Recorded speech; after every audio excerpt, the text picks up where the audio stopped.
Welcome to Minecraft Detective Mystery Adventure Storytelling in Chapter 3. What happens when a seemingly ordinary day turns into a web of secrets, unexpected encounters, and hidden agendas?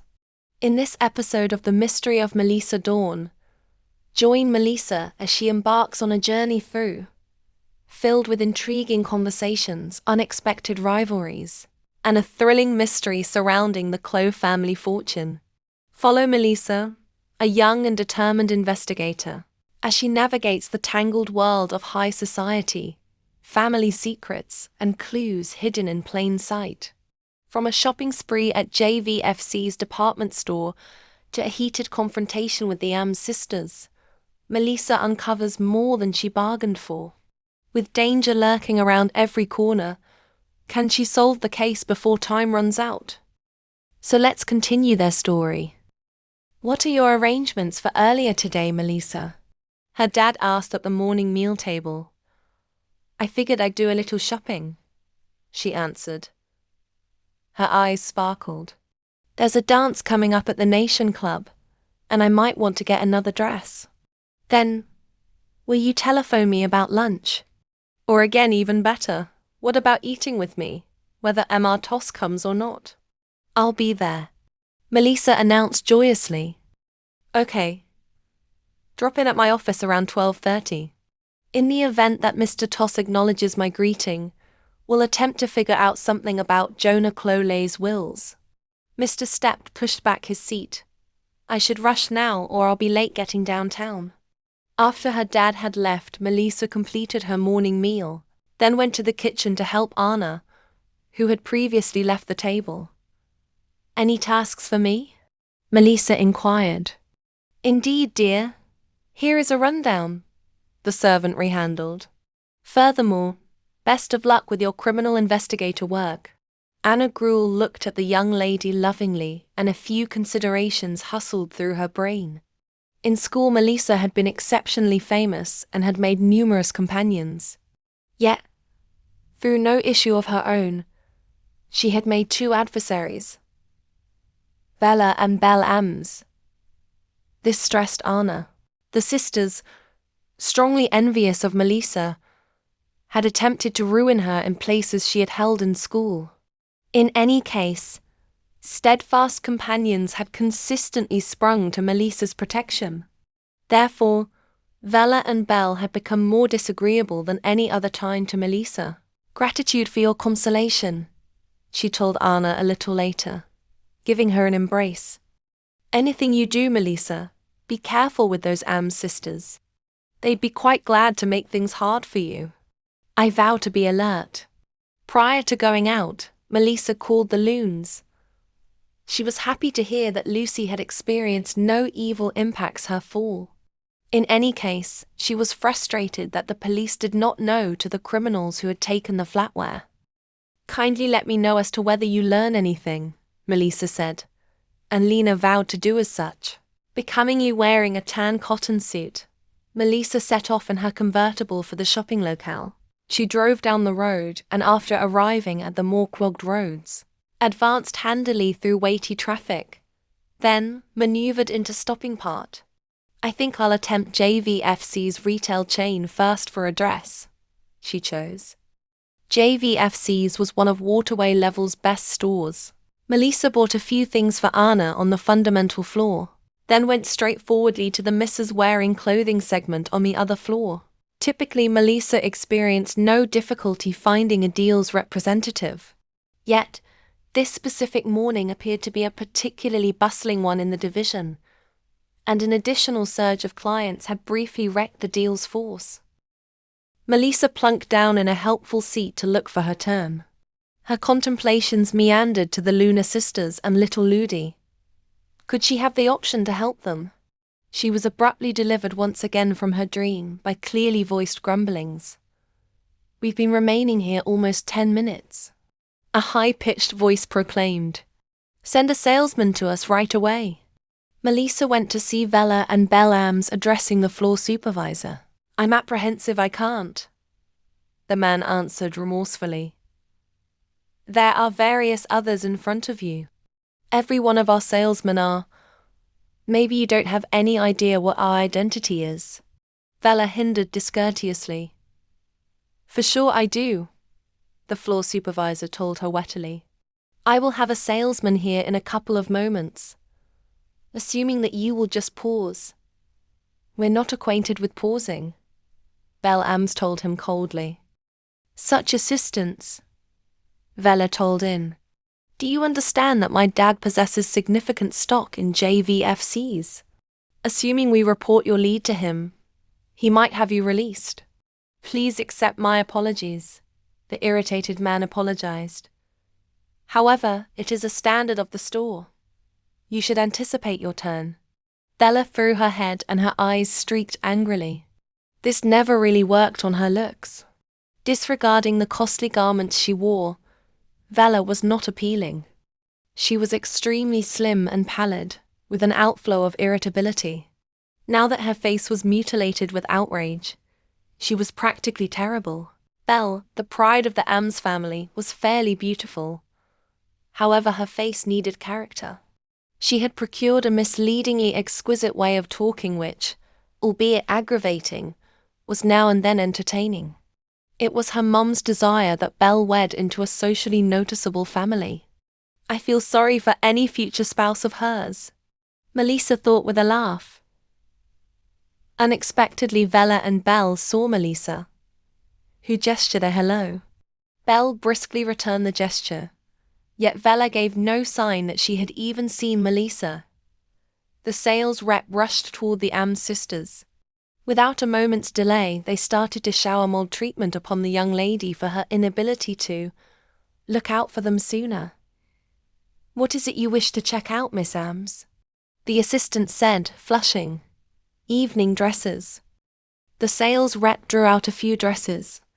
Melisa observed inquisitively as the Ams, in a horrendous mood, threw to the side lovely models with barely a subsequent look.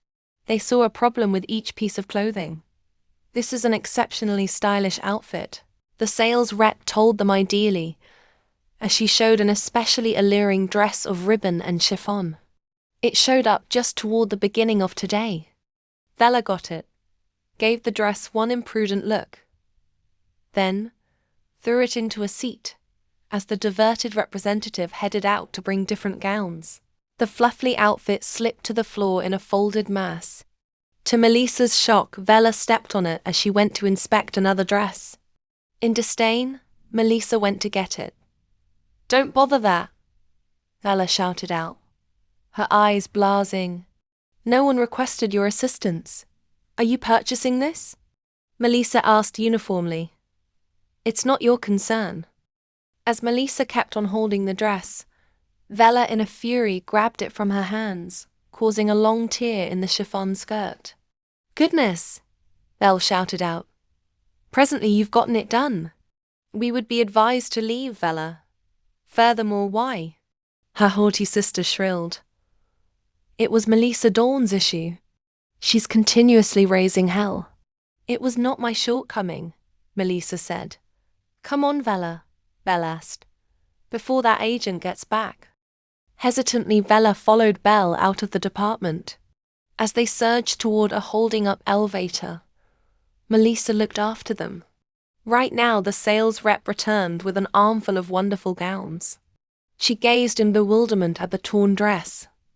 Where did my clients go? She asked Melisa worriedly.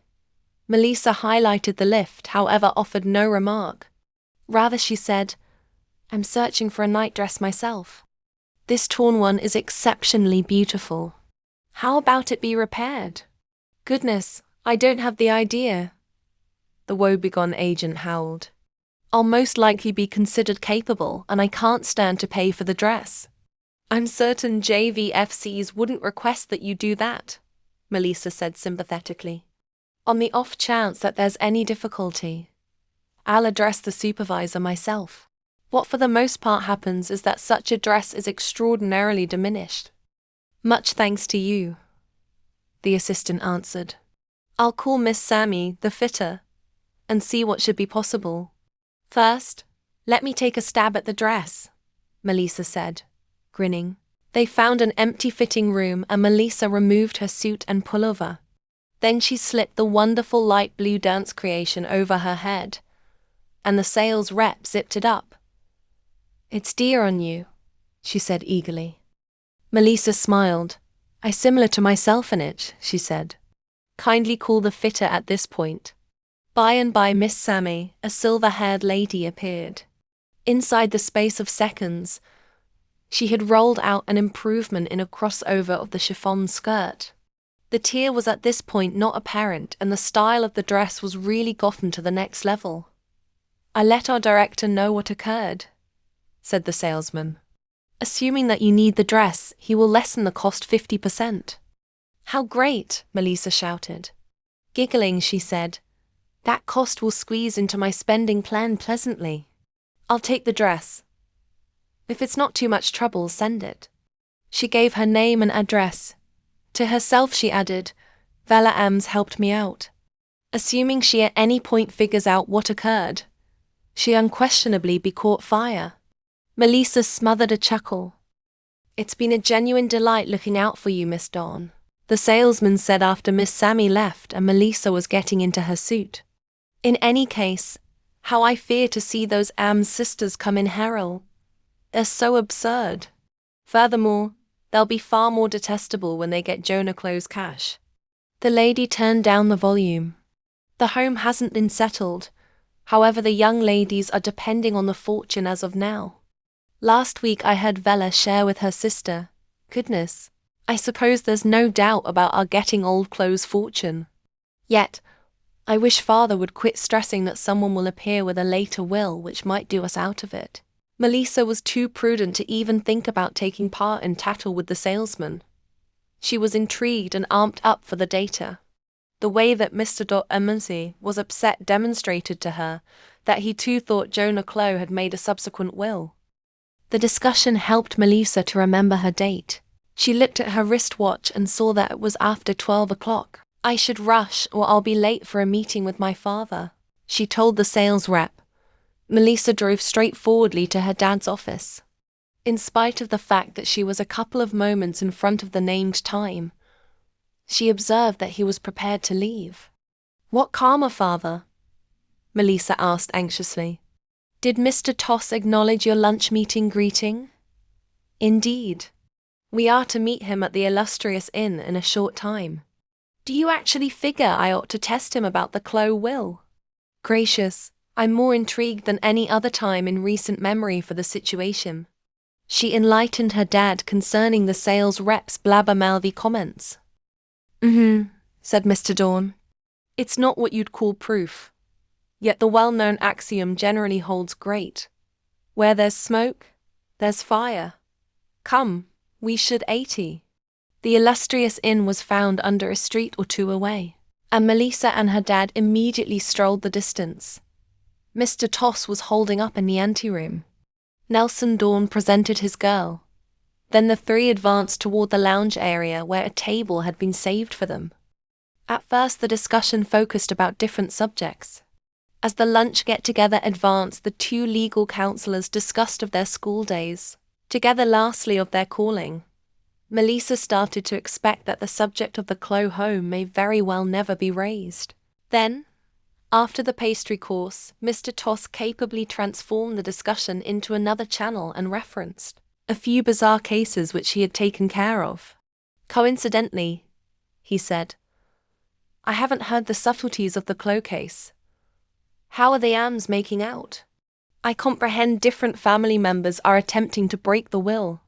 Briefly, Mr. Toss stayed quiet. Could it be said that he was hesitant to go into a conversation of the matter? Melisa pondered. At long last the legal advisor said discreetly, "The settlement of the home wasn't given to me, Nelson. However, I admit I've followed it rather intently as a result of something that happened a year prior. As the current will stands, I don't really accept that it very well may be broken.